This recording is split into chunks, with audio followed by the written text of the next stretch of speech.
orang yang sangat santun berpolitik.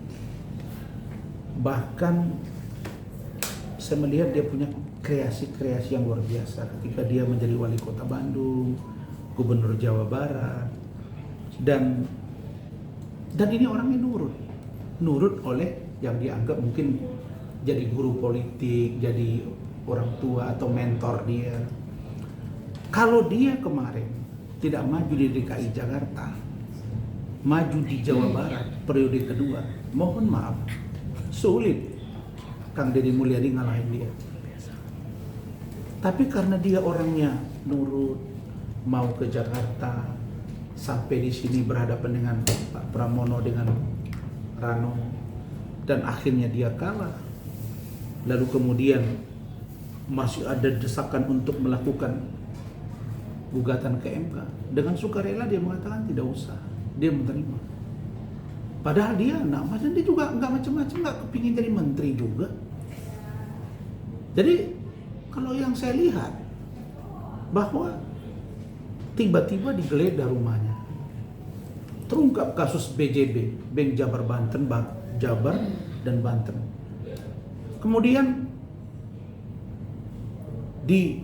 muncul di media rumah beliau, beberapa mobil, dan ada sebutan uang 70M. Berapa hari kemudian dia klarifikasi uang itu bukan dari rumah saya, tapi orang terbangun image ke sana. Nah lalu kemudian ini belum clear, masuklah CLM ini. Saya melihat ada bahasa yang datang ke saya bahwa mengatakan, oh ini mungkin RK ini dihabisi karena ini pesaing Pilpres 2029. Saya lihat nggak ada arahnya ke sana, nggak ada. Kalau dia ingin maju di situ, sejatinya dari awal udah kelihatan itu dia. Ketika dia maju di wakil ketua umum Golkar, dia masuk wakil ketua umum Golkar oleh Pak Erlangga waktu itu. Kemudian nggak kelihatan tuh dia berkampanye serius untuk pemenangan Prabowo Gibran. Dia ikut kampanye, tidak ada melakukan perlawanan apa-apa.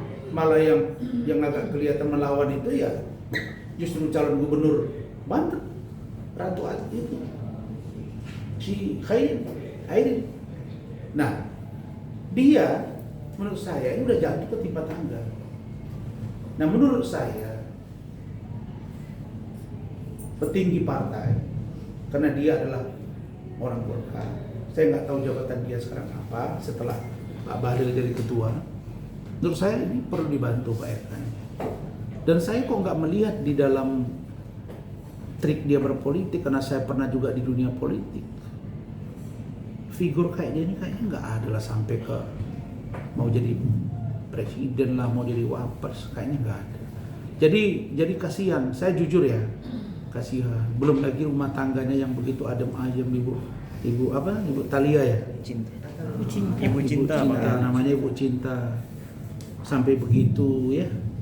Saya melihat Pak RK ini memang lagi diuji. Hanya saja barangkali nggak ngerti saya di mana perkenalan dia dengan si LM ini, tapi barangkali ini naas. Karena itu ya, kalau sudah Pak RK sudah mengatakan itu bukan anaknya, kemudian sudah ada penyelesaian sejak tahun 2014 kalau saya nggak salah, dia melakukannya, udah laporkan aja secara hukum, gak usah tunggu-tunggu lagi, orang anak ini memang mancing kok. Nah saya menduga disuruh supaya 2029 nanti mungkin ya jangan ada niat lagi untuk mau maju di DKI atau mungkin di provinsi lain, karena Pak RK ini barang laku sebenarnya. Oke Bang, kita tahu RK ini sosok yang luar biasa, family man dan segala macam ya Bang. Abang meyakini mungkin nggak iya seorang RK melakukan hal yang laki-laki kalau mau sih Bang ya, tapi ia masa segegabah itu, mungkin nggak sih Bang? Dan kalaupun iya itu anaknya, mungkin nggak sih tidak mengakui abang mengenal sosok RK? Gini. Kita laki-laki tidak munafik ya. Ya, saya juga tidak bisa mengatakan itu perempuan itu pernah berhubungan atau tidak. Tapi yang pasti kalau di dalam pikiran saya 50-50. Bisa jadi, bisa aja. Tapi seandainya itu pun ada, ya dari segi agama pasti salah karena bukan istrinya. Tapi dari sisi aspek kelaki-lakian, kalau dia ingin sesuatu, saya kira dia jabat, dia punya kemauan dan punya kemampuan untuk melakukan itu. Mungkin terjadi, bisa saja. Dan kalaupun ada sebutan ini anak dan itu lain sebagainya, sudah ada penyelesaian sebelumnya. Kenapa kok malah dikejar-kejar sekarang gitu? Dan itu saya lihat tadi di postingan Pak Nyebut 8 bulan terakhir sudah tidak pernah dikirim lagi belanja. Ya kan memang sejak beliau kalah dari calon gubernur, tentu dong dia juga pikirannya terganggu. Ya namanya dia kalah, kenapa gue nggak ke Jawa Barat ya, kira-kira begitu. Nah, tapi waktu itu kan dia berpikir bahwa Jakarta ini dia pasti menang karena yang dibayangkan waktu itu mungkin kota kosong. Tiba-tiba MK memutus lain. Boleh maju, kalah lah dia. Begitu masuk Rano, begitu masuk Pramono, saya udah bilang, wah ini kalah. Karena memang Pak RK itu memang istilahnya itu fashionnya itu di sana, di Jabar, bukan di Jakarta. Kalau lawan kota kosong mungkin menang, tapi kalau enggak berat.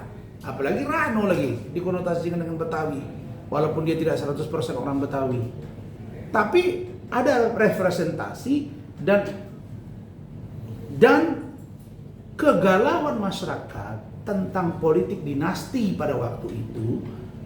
Salah satu obat yang paling mujarab ya caranya melawan orang yang dianggap bagian dari dinasti itu. Itulah RK dengan pasangannya. Nah, tetapi setelah dia kalah, dia kan nggak melakukan reaksi yang berlebihan. Bahkan sudah kita nggak usah juga, dan dia tenang saja, nggak ada apa-apa. Tiba-tiba digeledah rumahnya. Habis itu muncul LM. Saya kaget lagi. Ini ada apa sih di balik ini semua? Kalau makanya gini, teman saya di Malaysia begini. Banyak teman saya kan, apalagi dosen-dosen pembimbing saya. Di Indonesia ini orang belum sampai 1 tahun. Pak Prabowo belum sampai 1 tahun memimpin. Orang udah mikir 2029.